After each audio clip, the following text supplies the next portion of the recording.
Well, welcome back, everybody. This is our Bad Batch Season 3, Episode 12 review and kind of overall reaction. We'll kind of just start off high level, talk about some things we liked about the episode, disliked, and then start kind of picking it apart. So I'll start out here. I thought it was a pretty decent episode. It felt like it was knocking on the door of being a filler. But I think that some of the action sequences and callbacks to kind of this classic Clone Wars style type of action kind of saved the episode in that sense for me. But definitely felt like I didn't have as much kind of stand out to me in this episode as I did in others. So kind of just my kind of high level overview. But what are your thoughts, Jason? I really liked it. I think if it was next week's episode, I wouldn't have liked it because we're running out of time. And Yeah. I agree. It felt like it wasn't filler because of a few things I want to talk about with you about it. I wouldn't call it filler, Mhm. but definitely the last thing I wanted to see in the first 3 minutes was Fee telling them or Crosshair remembering where they should go, and somehow Fee getting her ship not destroyed. Like that was kind of crazy, but I don't know. I did like it a lot, and it had a lot of pieces to it that I think are building to the end, but I don't think we should be building anymore. And Yeah. that's why it was hard for me. But I did like it. Yeah. No, I felt the same thing, especially and maybe I'm just expecting too much from Star Wars right now, but all the reviews I had read online kind of about the second half of this season and kind of these last few episodes was that it was going to get really fast paced. They were going to have lots of kind of emotional kind of building points, right? Or not necessarily building points, but like they were really going to start kind of delivering this plot to us. But again, this felt like a build, right? And like you were saying, we are getting close to the end of the series, and so we want to make sure that all the boxes get checked. And I agree with you. So that's kind of, yeah, definitely felt like that was it for me.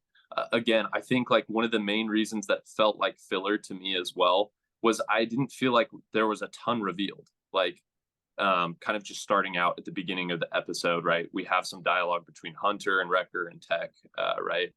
Um, Whoa, and whoa, no, Tech wasn't there, bro. or sorry, not Tech. Hunter, Wrecker, and Crosshair. Might be Rip Tech. Shout out to our boy. Lucas isn't here to disrespect Tech, so I had to show up. Thank you. Appreciate it. But no, anyways, with the three of them talking at the beginning, we kind of get this whole like, hey, how are we going to get to Tantus vibe? And then we understand from Crosshair, Admiral Rampart's out there. We can go and find him, and he'll kind of lead us to Tantus, right?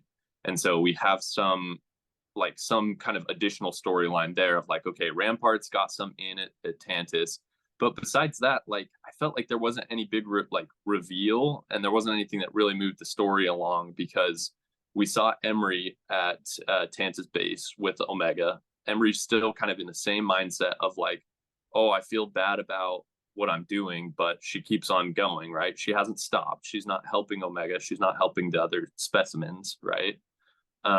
So like there's no development there. Admiral Rampart, yeah, like he's kind of a big figure throughout the series, and we get him back, but he doesn't really give them anything, spoiler, by the end of the episode. And so like it didn't feel like there was anything really additional there. And so for me, that's where it was like, and then like the last one as well, Project Necromancer too. Like again, it felt like they were going to deliver us this like additional knowledge at the end, but nothing ever really came. It was just like, okay, Omega gets locked in the cell with the other kids. And it's like, she's the key to solving everything, but like, what are they solving? Right. And we've done a lot of inferring what that is, but for me, it was kind of just like those things that kind of fell on this episode being just a little bit lackluster. So I don't know if you have anything to say specifically about those points or anything related, but that's kind of what made it feel like a filler to me. Yeah. We can push it to a different conversation, but a few of those points that we'll probably bring up again. Yeah. Cool. But yeah, again, like I was saying, kind of moving back, like those are the aspects that made it feel like a filler. Obviously, things I really enjoyed, the classic Clone Wars action, and some calls to rebels too. I thought it was cool when they got to the planet with the where they have like the Imperial labor camp or whatever, right? And as they're kind of diving into the atmosphere, you see some of those kind of supply ships that were really big in Star Wars Rebels. Yep. Yep. So that was pretty fun. And then the turbo tank, like the whole turbo tank action sequence, I thought was awesome. Big callback to Clone Wars. We got the Republic gunships flying in, and the whole like turbo tank joust on the bridge, I thought was awesome. So that kind of saved some of the action in the episode for me. But again, you know, can it just survive on some callbacks to past episodes? I don't know. So yeah. And don't forget too, Jyn Erso, Rogue One, she broke out of a the same type of situation, right? So we kind of got that round 2 of that. That was kind of cool. But I did like how Crosshair kind of took the lead in this episode. And Hunter, I mean, he kind of was the lead because of his ability. He knew where Rampart was, but the way he was handling Rampart and the way, I guess, he got along, you could say, with Fee, I don't know. I felt like he definitely drove Bad Batch to where they needed to go, which it was more of a filler episode, a build-up episode, but I think we know what's coming, and so I think it was a good episode for that. But yeah, I thought it was really cool to see full circle of Rampart and Crosshair, and for Rampart to remember Crosshair, and because it's been since the middle of season 2 that we've seen Rampart when he got framed by Palpatine and they turned Stormtrooper, they decommissioned the clones officially, which is my favorite parts of the entire show, and so. Really cool to see him again, but obviously we didn't get the answer we wanted, which was, this is where Tantus is. You know, we still haven't got that answer, you know, and so very frustrating in that regard. But I did like how Crosshair was very assertive in the episode, and it showed his hand a lot early on, and like he's like, I didn't ever want to go back, so I don't think it would matter how Rampart might know where it is.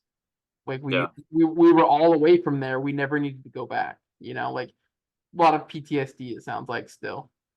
Yeah, and like at the risk of sounding like a casual, I had to, after the episode, I went back and I was like, okay, I got to read up on this Rampart guy because I know that I had heard his name throughout the series. It's been a while since I've seen season 1 and 2, and so reading through, I was like, dang, like this guy, yeah, he was actually a big deal. And again, I like what you talked about with this connection between him and Crosshair. Obviously you discussed him being framed for the destruction of Topeka City and Camino and all of that, and then he's a large instrumental part in decommissioning the previous clone army, but even earlier on, before that, Rampart is kind of placed in charge of Crosshair's group of like elite soldiers at the beginning of the Bad Batch in season 1. And so again, I think that was definitely a stronger point of the episode. Is just that relationship and that dynamic between Crosshair and Rampart, right? Like I thought, okay, you know, it's just another Admiral guy, whatever. But there's definitely a lot of history with him and Crosshair there, and they definitely knew each other, and that was a cool dynamic. So and he genuinely, it felt like Crosshair knew Rampart was taking advantage of his loyalty in the first 2 seasons, and so now Crosshair has been, I think, trying to play his advantages really, really hard, because hey, you were a jerk to me, like don't expect any kindness from me if you don't give us what we want, you know. But it sounds like at the end of the episode, Rampart's like, I want in, like I'm trying to take down the Empire with y'all, like I'm, you know, that's what it sounded like. Yeah, I don't know, man. I stand by this thing where it's like, once you're an Imperial dude, you're just trying to claw your way to the top, right? Like, who's the highest bidder? Who's gonna put me in the best situation? I agree. It feels like he's like, yeah, we're all in this together, you know, like we're trying to take out the Empire, trying to take down Tantus, hurt the Empire. But like at the same time too, I'm like, dude, what's this guy's ulterior motive? Is he trying to get back in good with the emperor, with the empire somehow? I don't know. And And I don't so want him to be Agent Callus. I don't. Like I yeah, don't no, Callus, I never was like, I can't stand Callus to the point where I think he's just scum of the earth. Like I never have thought that about Callus. I just thought, oh, he's just some clown that thinks that he can stop the Phoenix Squadron. Uh, mm, whereas Rampart, I just have never liked it in the slightest. Like he's just been a jerk. That's all he. So yeah, there's a clear difference between them. But no, definitely a clear difference. But yeah, no, he's kind of an interesting figure. There was a pretty cold line though. So it's when they're on the ground and they kind of scuffle and Crosshair shoots the gun out of his hand and he's like, "What? You're not gonna kill me?" And Crosshair's just like, "No, not yet." Like he's gonna do what he's gonna do and he's gonna get the information he needs, but then he'll see. And again, just kind of shows that history that they have. But yeah, as a character, he's kind of just there. So I don't feel a bunch of ties to him. Callus had a redeeming arc too, and Rampart. If they made time for it, the fan base would go off. So they better not have this crazy redemption. 15 to 20 minutes of the last 3 episodes dedicated to Rampart because there's That's only, let's say the last episode's 45 minutes. There's only an hour and 20 minutes left to bring Echo back somehow. I mean, we haven't, that was my other qualm. I'm like, we need Echo back at some point. Like, true. Yeah. he's got to show up. Wolf, like, that's the most, like, Cody and Wolf getting the time they've gotten now on screen has not delivered. And so, they can't give that kind of screen time to Rampart. They can't. So if it's a short thing, so be it. Like everyone will be fine with that. But it was cool to have him back, and it was cool to see that he was the piece that was probably going to get them where they need to go. So yeah. Well, and I think it's interesting you bring up the whole point with Echo because that was a distinct thought that I had when I was watching the episode. I was like, dang, it's been a while since we've seen Echo. Like obviously he's just balling out with Rex, right? But like still, like you'd think they make this big effort to make him part of the Bad Batch, and he's been a bigger part in these other seasons. And yeah, he does have this loyalty to Rex and to helping out the clones and stuff. But yeah, you'd think with all this stuff going down, they'd at least loop him in. And so I agree. You can definitely feel the team feels small without Echo and without Tech as well.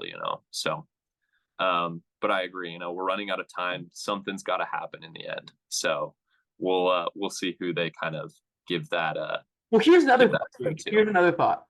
When was the last time we got closure at the end of a series or a season in Clone Wars or in all of Star Wars? The answer is never. The answer is never. Yeah, never. I can't think of one. Rogue One. Is Rogue One the only one? And even then, Rogue One. It tees up A New Hope. It tees up A New Hope. Yeah. It's like Clone Wars. Nope, they released season 7 8 years later, and even then, that doesn't close it all the way. Ezra was gone for 6 years. 4, 5, and 6 all end on cliffhangers. 6 sort of has an ending, but obviously they made an expanded universe off of it. 1, 2, and 3 have age jumps, but like they're moving with the story. It's not like this ends what we're talking about. No. So like Bad Batch ends, but I just can't see it ending. I can't see it ending.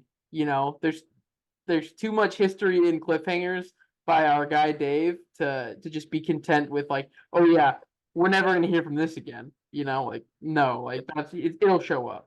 That's kind of what my vibe is. But we only have 3 episodes to get to the cliffhanger now. So now I'm like, okay, if we get another, we haven't found Tantus yet episode next episode, all right, bro. I don't know. It's gonna be rough for the fan base. Yeah. No, it's a great point you bring up. And so then the question becomes, what's the cliffhanger going to be? Like, what's the unsolved question that we're going to get at the end of the season, right? Where are they going to leave us? Or will they finally, do it justice and give us an ending? I guess if we judge off past experience, like, no, they won't. So definitely a good point to bring up. But yeah, as far as the episode goes, that's kind of all that I had to say about it. I don't know if you had any other kind of specific or general thoughts about the episode before we get to ratings.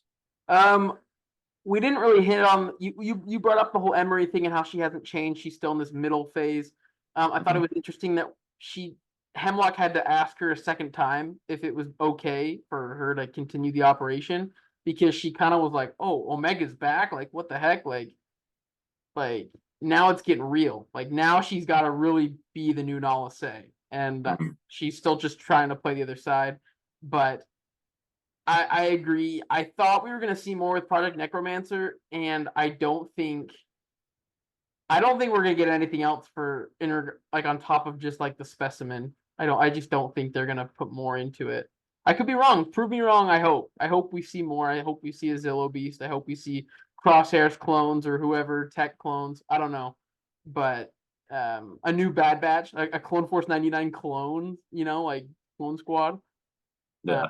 I was hoping to get more of the CX2s, get more on them. Maybe we'll get those in a little bit. But as for what we saw, not much else. We've kind of broke it all out. Nice. Cool. Well then, yeah, we'll just go ahead and get to ratings. How would you rate this episode? I'm gonna go like, let's go 7 out of 10. Solid episode. Not the best, but most of my episodes range from like 6 to 8.5. So it was, it was still solid, and it's kept me on the edge of my seat because there's so much that's left to see, and it's definitely to the point now where if I'm going to rewatch Bad Batch, then we're going to probably watch this episode again. If I'm rewatching the series, so solid episode. Yeah. I'm gonna sound like a broken record over here. I'm also 7 out of 10. As I was thinking about the episode kind of as a whole, I think the kind of continuation of the storyline for me was a bit weaker. Kind of one of the lower scores I've given these episodes is kind of in like the 6.5 range as well. And the story aspect of this episode felt like that. What kind of bumped it up to that kind of 7 out of 10 range was more the classic Clone Wars style that we got from this. Again, like we talked about, Turbo Tank was fun. Seeing the gunships again, like there were some great classic elements that I think kind of pushed it over the edge, and like you said, made it a decent episode. Not a bad episode, right? By any means, but just not something crazy to write home about. So sounds like we're pretty much of the same mind there. But this episode would probably be an 8 for both of us if it happened like 3 episodes ago. That was kind of my vibe. For sure. Yeah, definitely. If it wasn't the fourth to last episode, we'd probably like it more, but we know what's up next. And so Exactly. I couldn't agree more. Yeah, I think with the pacing of the series and where it's at, that definitely affects kind of how we view this one for sure. But yeah, anyways, getting close to the end. We'll keep on putting these out, and hopefully we'll have Lucas back with us in the next one. So we'll catch you guys next week.